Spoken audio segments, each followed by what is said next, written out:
One way to begin a meditation is check in with motivation, energy.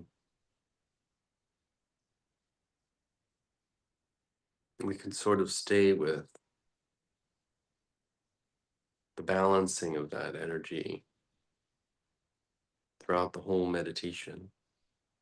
Can take us from point zero to point zero, which is sort of the only successful meditation. We all want to build a 1 and a 2 and a 3, and we imagine awakening and realization is a 10, and we're drawing a line between what we're doing, and but it's really paring things down and recognizing what's already there. And although it's a stopping, as the Buddha told Angulimala, it doesn't mean there's no zero energy. The path of awakening is filled with energy. Anything, it's all about energetics.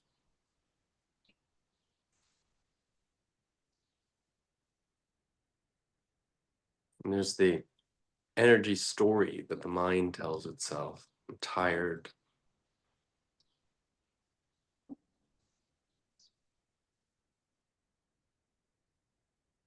I have too much energy. I'm restless. You know, it's an extreme. The story is always an extreme. It's what the mind does.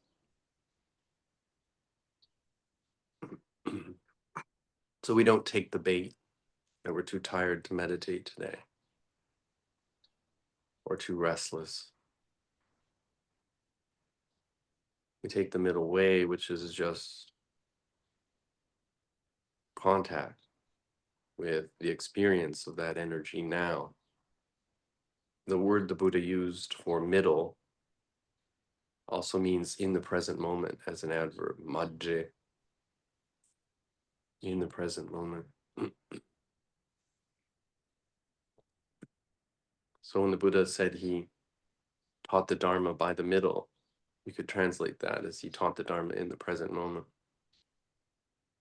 The Buddha's teachings are now, they're pointing us to now.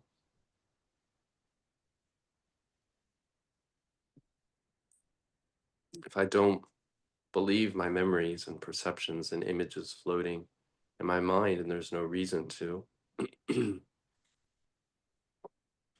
my current experience now I would describe as an energetic one.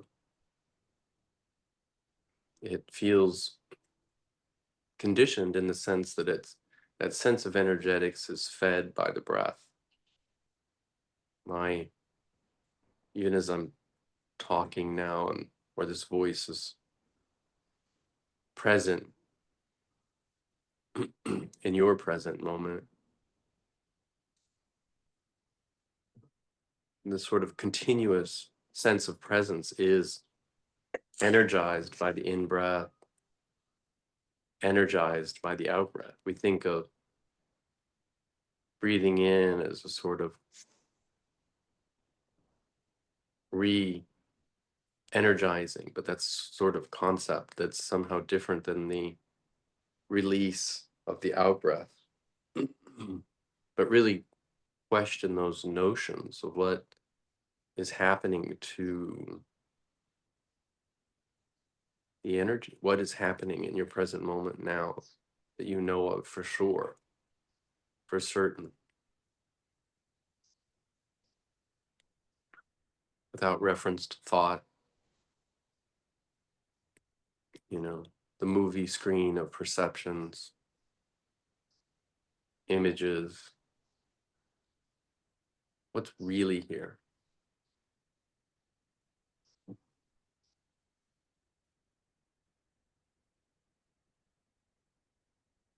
kind of buzzingness. And so recognition that you can trust that.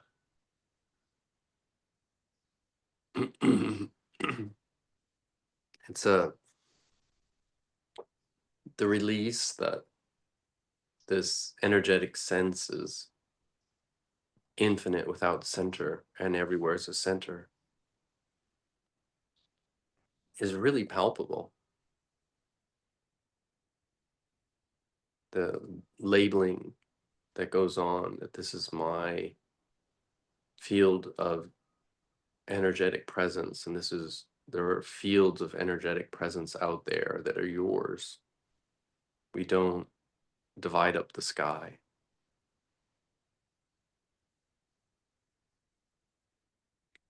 Can you feel into the non-division of energy?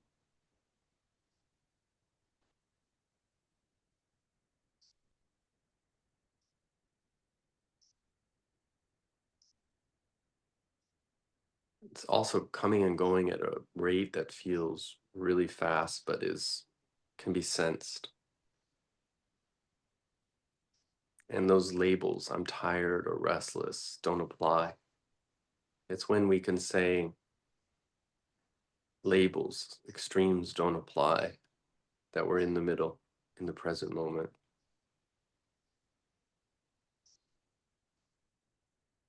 That's the middle way of practice.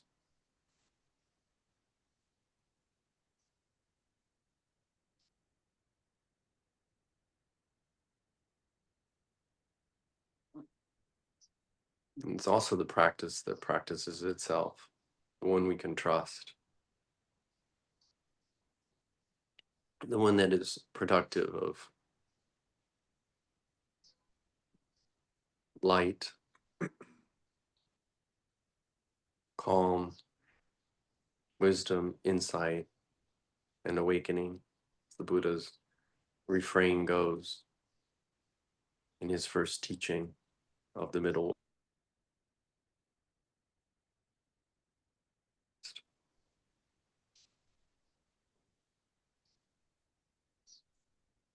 We accept what's given.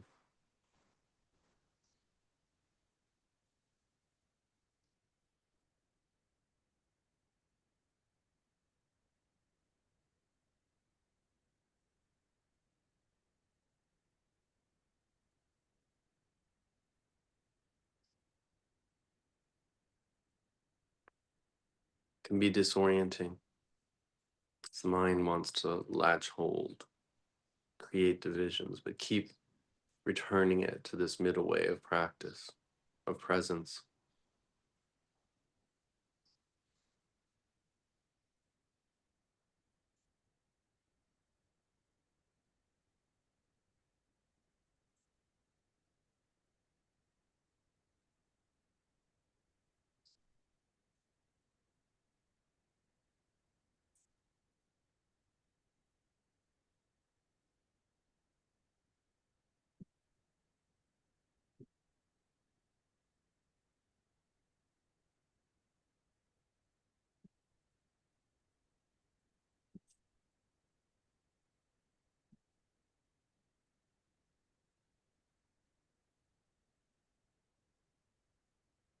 Really relax. When you relax concepts, the body really softens.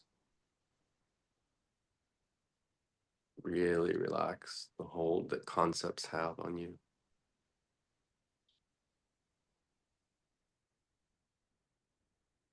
As the Buddha says in one teaching on the middle way, there's just this. There's just this. Idang ima.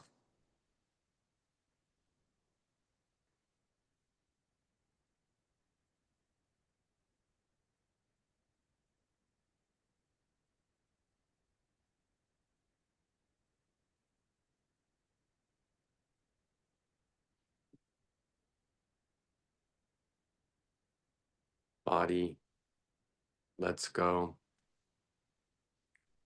softens as the mind lets go. And this relaxation, this exchange of relaxation between the body and the mind is a balancing act.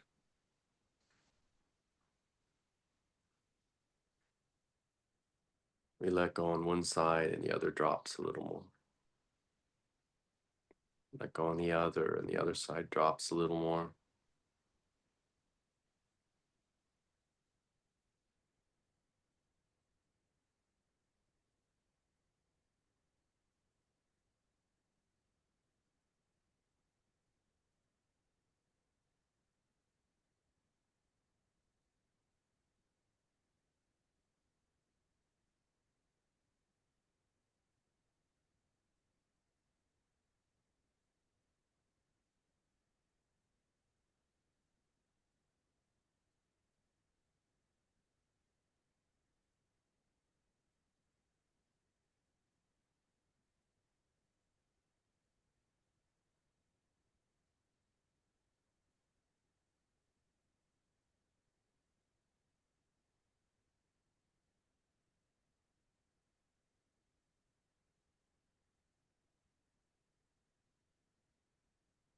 Presence is a contact point, and that's where the deep insight into the Noble Eightfold Path, Buddha couldn't find the middle way until he could piece together that samadhi is a balancing act, which is the true etymology of samadhi. It means balancing with evenness. Evenness is already in the presence. It's not a mind after the fact creating a use for whatever is arising, whether good or bad. There's a functional awareness already in the atomic nature of presence, you could say. There's no point one, point two, point three that are existent, infinitely existent, free of any middleness. Middleness is already there. There's no absolute existence of a path outside of the middleness we already are, we already know our true nature, which is comforting. And yet we can't say that the path is non-existent. I don't mean to confuse you, but we all have to confront what the mind is going to label as a paradox in the middle way. And it's useful because paradoxes can stop the mind from fabricating, have it question itself. And that awakening is a sort of cognitive awakening there, that the experience is not in the mind.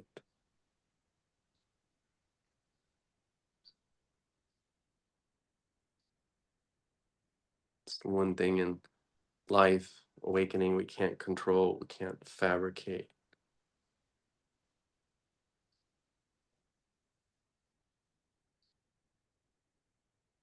It's a visankhara, as the Buddha said, or an asankata. It's a deconstruction of fabrication of the present moment, getting down to the bare essentials.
Where's the middleness in the in-breath?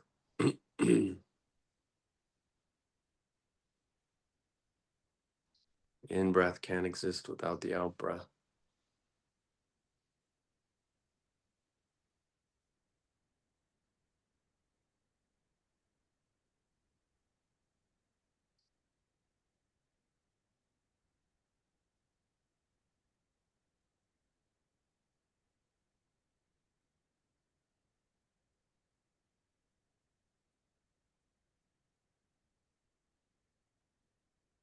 There's no independent controller of the in-breath and the out-breath of the experience itself.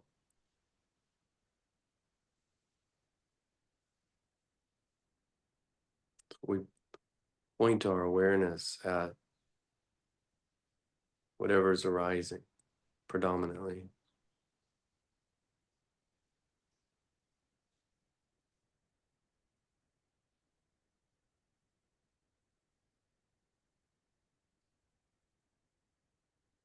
The, the core of that experience, we look.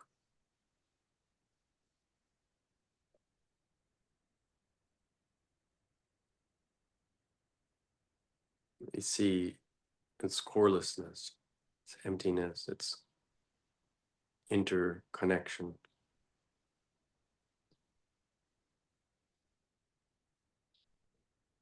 With an infinite array of big things and small things.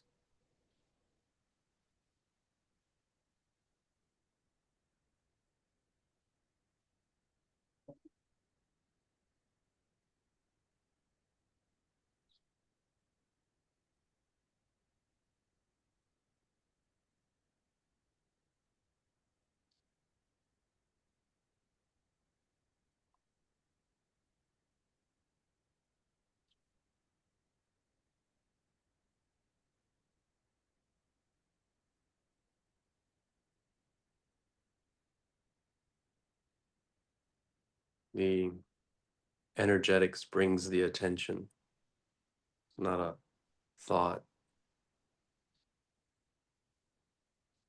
that stretches attention to pleasure as being, sense pleasure as being the goal of life, or the absence of sense pleasure as being the goal of life. It's noticing the pleasurable energetics happening in every single moment. When we attune with relaxation to what's present, there's a non-grasping nature there. It's can only really grasp through concepts. There's a non-conceptual understanding of, and I mean, of sensory contact, and I mean that in the purest sense possible.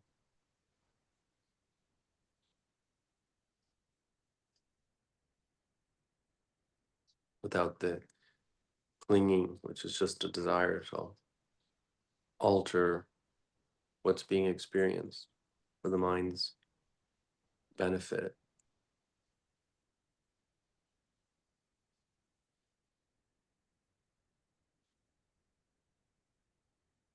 It's a settling of the mind, acceptance of defeat, that the mind will assist you all your life, but will only bring extremes when we only trust the mind. Really locked into extremist views all our life.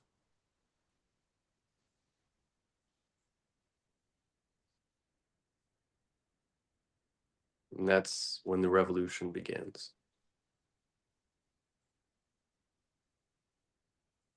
When we enter the now.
this presence, this sensory contact experiences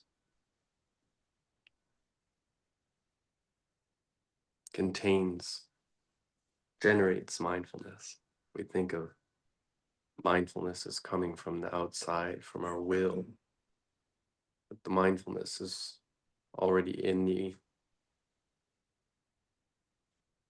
nature of reality, in the Big Bang, so to speak. That's quite a revolution. And an important insight for gaining samadhi, kind of less is more. The two extremes that the Buddha first spoke to us about is kind of more is more. Which is kind of where we come from. We think that's where revolutions come from. More is more.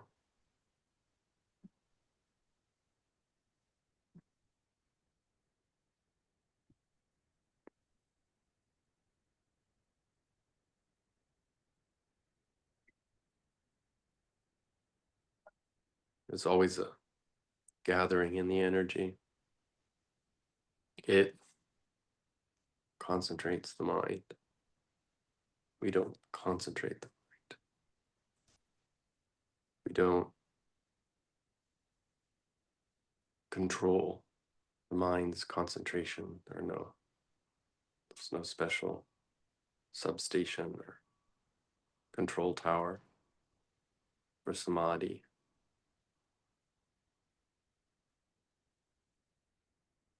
The samadhi is given in the experience, in the energetics of now.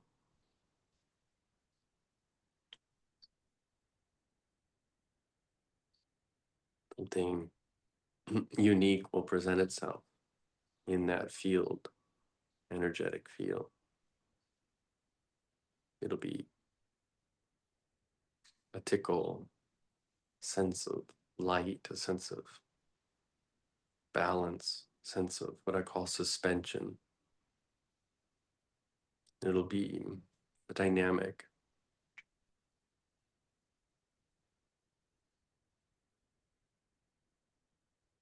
It might carry a label initially and just work with that. Don't reject any labels. It might feel like it's in the center of the head or the heart. Don't deny the gifts that it's presenting it. And it might not be pleasurable, to be honest with you. Generally it is, but it can start off as a relaxation hurdle that presents itself as pain. The pain in our collective hearts right now, the suffering of the world, could be a contraction in the heart. It's not the opposite of what we're looking for. That's an extreme view to be rejected. It's a mental construct that the world has to be like this. To find true happiness, it can't start as the contraction I'm experiencing right now.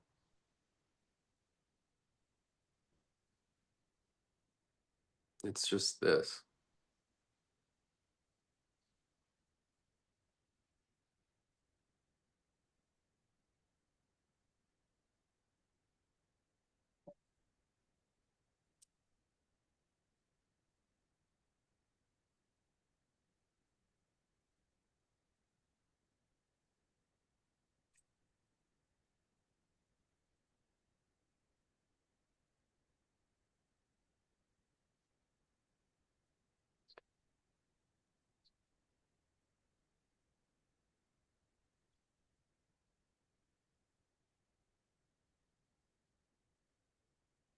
So we bring compassion when the mind wants to relate only to the mind.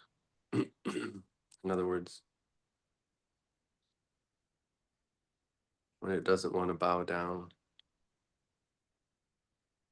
to reality, surrender to presence, to the flow.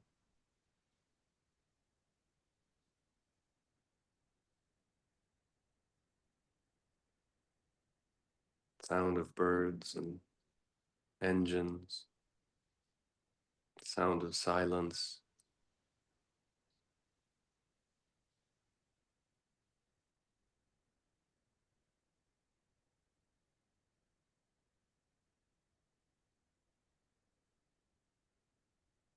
Is an absolute freedom, untouched,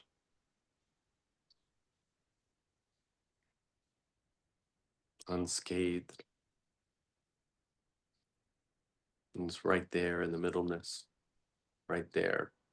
We've just overlooked it. It's not a frantic, extreme thought that will get us there.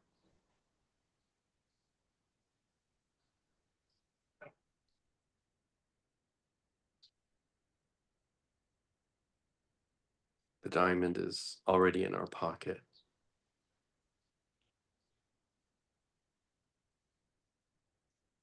Digging for our diamond mine.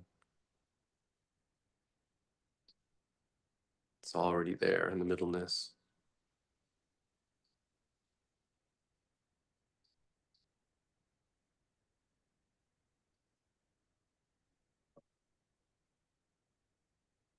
As they say in Thai, the smart water buffaloes run for far off pastures. Or excuse me, the water buffaloes tend to run to far off pastures, but the smart ones stay at home. Grass is growing right at the gate. They just stand at the gate and eat at the gate.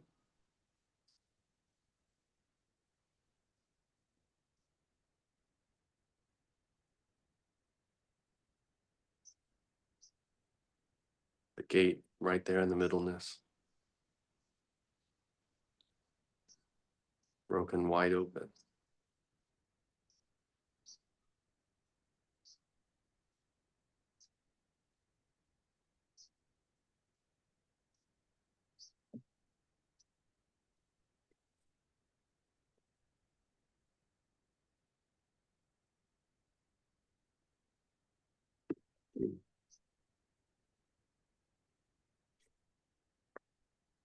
Invite you to take this sense of balance with you throughout the day, trusting your own sense of balance, challenging concepts about how the world should be, staying with this felt sense.